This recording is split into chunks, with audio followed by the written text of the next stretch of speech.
लोग अपनी जगह बैठ जाओ, मैं इंतखाब करा के जा रहा हूँ।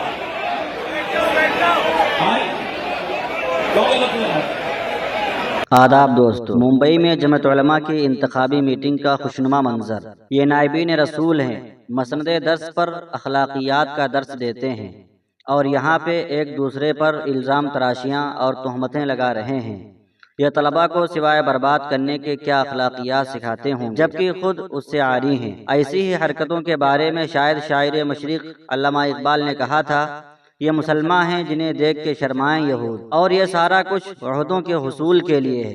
अगर ज़र्रा बराबर भी इनके अंदर खौफ खुदा होता, उहदों और जिम्मेदारियों के तईं यौम जज़ा बाज़ पुरस का डर होता, तो ये लोग उहदों के लिए आज इस तरह हरगिज़ छीना झपटी नहीं करते। इनको अपनी गद्दी चमकानी है, सादा लोहे अवाम से हदाया और तहाइफ लौटने, और इसके लिए ईमान भी कुर्बान कर सकते हैं। नाज़रीन इकराम, मशहूर सहाफ़ी समीउल्लाह खान भी तबसरा करते लिखते हैं कि ये शोर शराबा, ये हंगामा, ये नारेबाजियाँ, ये शर्मनाक मनाजिर किसी सियासी पार्टी या दुनियादार मजलिस के नहीं हैं। ये मनाजिर जमात उलमा हिंद के इंतखाबी इजलास के हैं। तमाम वीडियोस महाराष्ट्र के अलावा मुल्क भर के मुसलमानों तक पहुंच गई और अब तक कई एक मुसलमान जिनका ताल्लुक असरी शोबों से है, उन्होंने इस बाबत मुझसे सवालात भी किए हैं। दीनी पेशवाई का लुबादा ओढ़े लोगों की ये सूरत हाल और मनाजिर देखकर मुझे बहुत अफसोस और शर्मिंदगी है। सूरत हाल इतनी ज़्यादा मखदूश रही कि जमात उलमा हिंद महाराष्ट्र के सीनियर और कदीम रहनुमा मुफ्ती इस्माइल कासमी साहब ने बाहर निकलकर उस इंतखाबी इजलास के खिलाफ खुद अपना इख्तिलाफी बयान दर्ज करवाया और इंतखाब को गैर दस्तूरी करार दिया। नसल्ली अला रसूलिल करीम, अम्मा बाद। आज तारीख़ 6 अक्टूबर 2024 मुंबई महाराष्ट्र के कैपिटल में हज हाउस के अंदर आइंदा टर्म के लिए इंतखाबी इजलास था। इस इजलास में तमाम तर कार्रवाई जारी रखते हुए ये बात कही गई, इंतखाब का नाम पेश होने से पहले मैंने चाहा कि मैं अपनी कुछ बात रखूं, तो मुझे दस्तूर बता करके कहने से रोका गया कि इंतखाबी मजलिस में किसी को तकरीर करने की इजाज़त नहीं।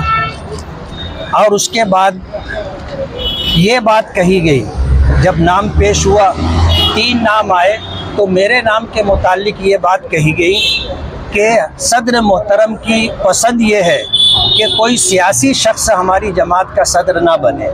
जाहिर बात है ये चीज़ दस्तूर में नहीं है। दस्तूर ने इस बात की इजाज़त दी है कि तमाम अराकीन जो जमीयत उलमा से ताल्लुक़ रखते हैं वो किसी भी सियासी जमात से ताल्लुक़ रख सकते हैं, शर्त यह है कि वो फ़िरक़ा परस्त न हो। आज इस वक्त मौलाना हलीमुल्लाह साहब की जो है सदारत का ऐलान किया गया है। मैं ये बात बहुत वजाहत के साथ कहना चाहता हूँ कि हमारी जमात के जो कारगुजार सदर थे हाफिज़ मसूद साहब, और नायब सदर में डॉक्टर अब्दुल मन्नान साहब और हाफिज़ जाकिर साहब, ये हर वर्किंग कमेटी में रहते हैं। वर्किंग कमेटी में हम भी आए और माजी के अंदर लॉकडाउन के मौके पर, नोटबंदी के मौके पर एक बहुत बड़ी रकम मौलाना हलीमुल्लाह साहब को दी गई थी और वो रकम अब तक मुकम्मल वापस नहीं आई। और मौलाना हलीमुल्लाह साहब ने दफ्तर से एक बहुत बड़ी रकम, जो तकरीबन 2.25 करोड़ रुपए या उस लगभग इसके कुछ कम ज़्यादा थी, वो रकम तमाम लोगों की लाइल्मी में लेकर के गए और जिन लोगों को इत्तला दी तो ये कह कर के इत्तला दी कि मैं एक काम कर रहा हूँ, काम हो जाने के बाद मैं उसकी इत्तला दूंगा, और दफ्तर से बहुत बड़ी रकम लेकर के चले गए और किसी को उन्होंने इत्तला दी नहीं दी पता नहीं। हम मजलिस आमिला के रुकने हैं, हमें भी उसका पता नहीं। और जब हमने इधर उधर से बात सुनी तो हमने इस बात का तकाजा किया कि वो हिसाब व किताब सामने आना चाहिए, जमीयत की रकम जमीयत में वापस आना चाहिए। लेकिन जो बातें कही गई हैं इंतशार ना हो, इसलिए वो बात मैं नहीं कहना चाहता। मौलाना हलीमुल्लाह साहब पर मालियात के सिलसिले में शुकूक व शुबहात है और पूरे महाराष्ट्र के अंदर, बल्कि यूँ कहना चाहिए कि सोशल मीडिया के ज़रिए पूरी दुनिया में ये बात जा चुकी है।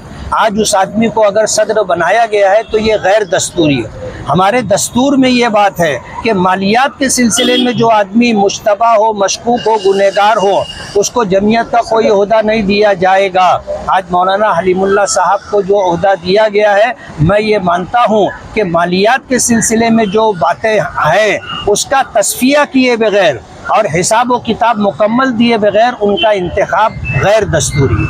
سارا جھگڑا اس بات پر تھا کہ جس شخص پر مالی ہیر پھیر کے الزامات تھے اسے صدر نہیں بننا چاہیے، لیکن اس کے باوجود انہی کو صدر بنا کر ایسے شرمناک انتشار کو ہوا دی، اور اب یہ ساری افسوسناک صورتحال سوشل میڈیا کے ذریعے وائرل ہو چکی ہے، اور لوگ ہم سے بھی سوال کر رہے ہیں کہ علماء کی جمعیت میں یہ سب کیا ہو رہا ہے، حتیٰ کہ اب اس انتخابی اجلاس میں ہونے والے انتشار کی وجہ سے مالی ہیر پھیر کا معاملہ بھی عام مسلمانوں تک پہنچ گیا ہے۔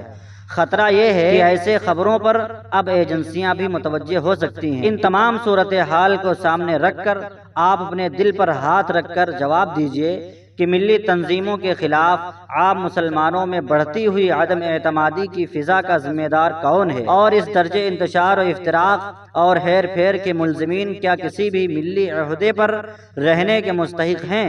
کیا یہ لوگ علماء کی عزت افزائی کر رہے ہیں یا علماء کی بچی کھچی ساکھ کا بھی جنازہ نکال رہے ہیں؟ جمعیت علماء ہند کے مہاراشٹرا انتخابی اجلاس میں آج جو تماشا ہوا ہے وہ اہل دین اور علماء کے وقار کو بدنام کرنے والا ہے، شرمسار کرنے والا ہے۔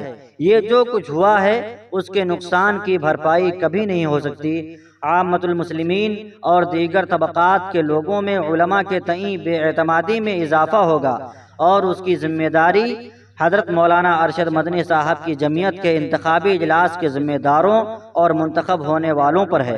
اہل مدارس اور طبقہ علماء کے لیے یہ بے حد شرمناک واقعہ ہے، ہم اس کی مذمت کرتے ہیں۔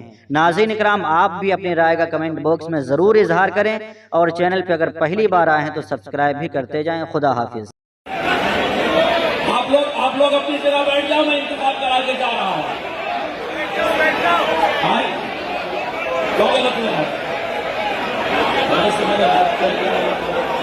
بھائی آپ لوگ بیٹھو،